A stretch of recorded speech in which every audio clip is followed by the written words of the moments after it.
mistakes, I just make my case. Drop mic when I'm done, one more can I say not bite, turn my tongue, I don't like the taste. I'm on and I'm on and I own my opponent. I'm always in the zone, either zoned out of zone, and then we could get it poppin'. Pick the topic if you watch it, skipping Shannon, skip that hopping, took these sports and made it profit. All right, undisputed. Good morning. Welcome to Undisputed. I'm Jenny Taft. We are live from L.A. And, of course, I am joined by Skip Bayless and Shannon Sharp this morning. How we doing, guys? Okay. I want to get this on the record right here, right now. What's on the record? At this moment, you have given me Tom Brady plus 7 points for 5 cases of Diet Mountain Dew. Is that correct? Put it on put it in email. Put it on the CD. I don't care. I'm going to give you the next 2.5 hours to reconsider, to come to your senses, and to beg out of this bet. If you so choose, I'm going to be that gracious. If you keep antagonizing me, every time you antagonize me, I'm going to go up a case. That's the point. Every time you That's what I'm trying to do. I'm going up a case. Are we up to 6? We keep on, okay?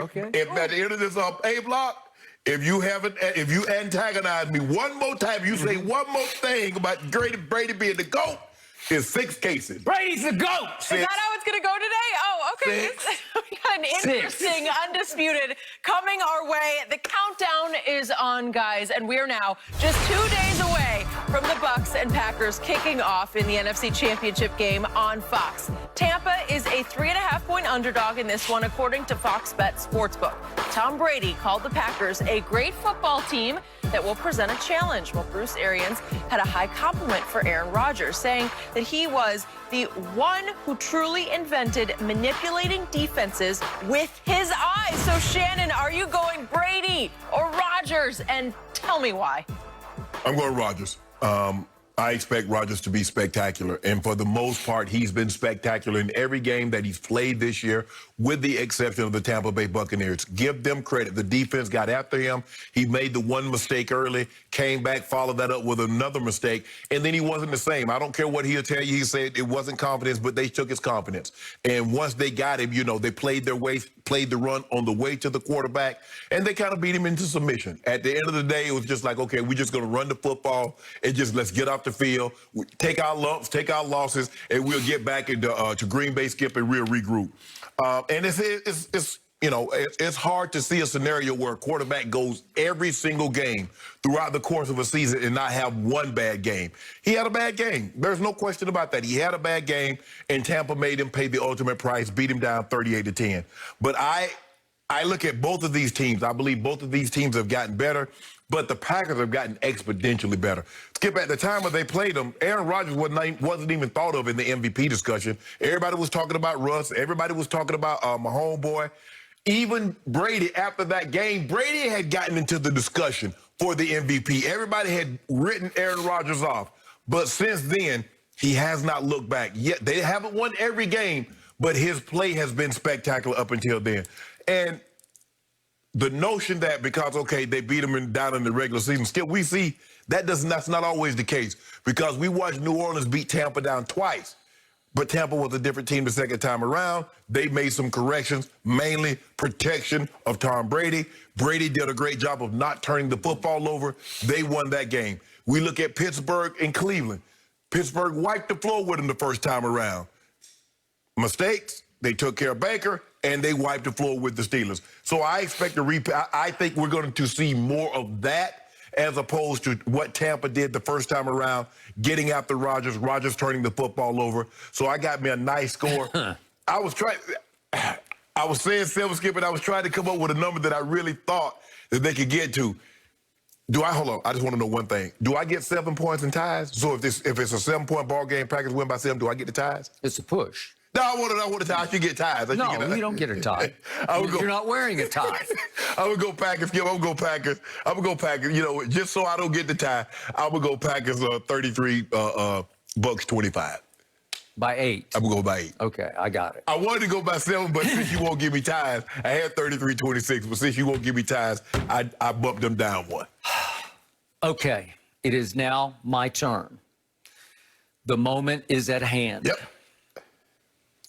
And just for our younger viewers out there, I want to say one more time, please understand how all-time special this matchup is. Oh, it is. Just please embrace this. Please understand the greatness you're about to see head-to-head. Yeah.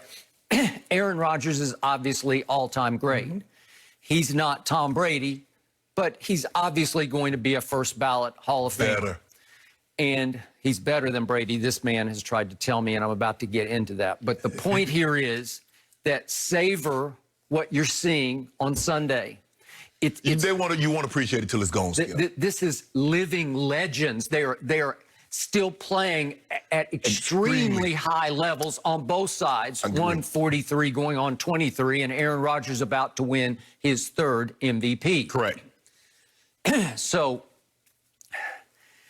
now we get to the crux of this matchup. I'm going to boil it all the way down very simply to this.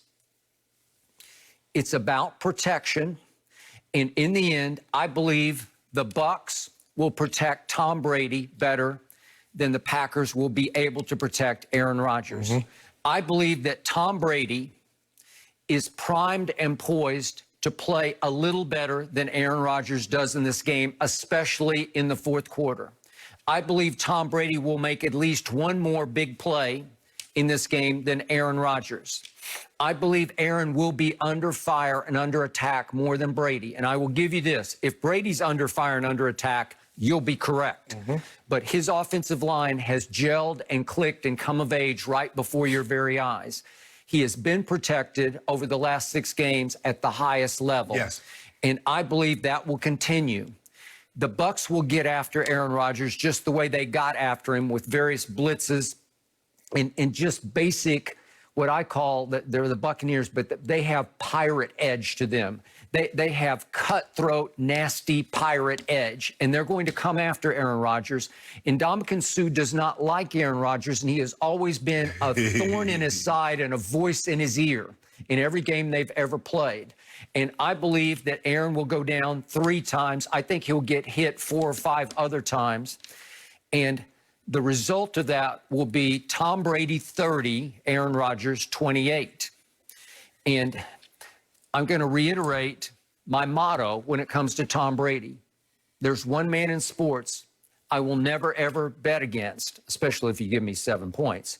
But with the money pushed to the table in an NFC championship game in which Tom Brady has a chance to get to a team's first ever home Super Bowl, because the Super Bowl is going to be in Tampa Stadium, and get to his 10th Super Bowl, which is just silliness. 10 Super Bowls.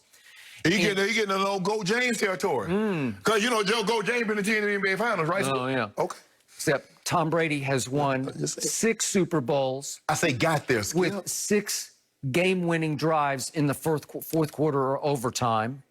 And again, at 43, he's playing like he's 23 because he just threw 40 regular season touchdown passes. And he just won 2 road playoff games, getting even with his nemesis. Did you hear what his matchup nightmare at New Orleans? Did you hear what Dr. Brittany Breeze said? I think that's his. I think that's his Drew's wife's name. Torn fascia in his foot, rotator cuff, 11 broke ribs, collapsed lung. Yeah, and he had the 6th best QBR in the league this year. I don't know how, but now back to your man, Aaron Rodgers. The reason I am so confident in Brady +7 is that I've told you this again and again, and I'm going to stand on it and scream it from a mountaintop today.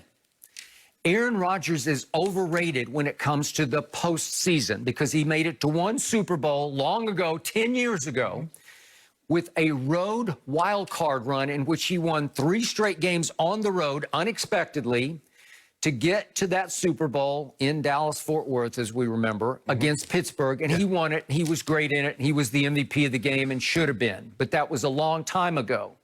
Since that game, he's 7-7 in the postseason. But here's what's more important.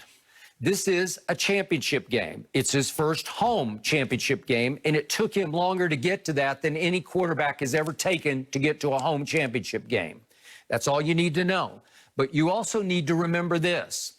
Aaron Rodgers is 1-3 in his previous 4 championship games. And help me out, Mr. Sharp, which one did he win?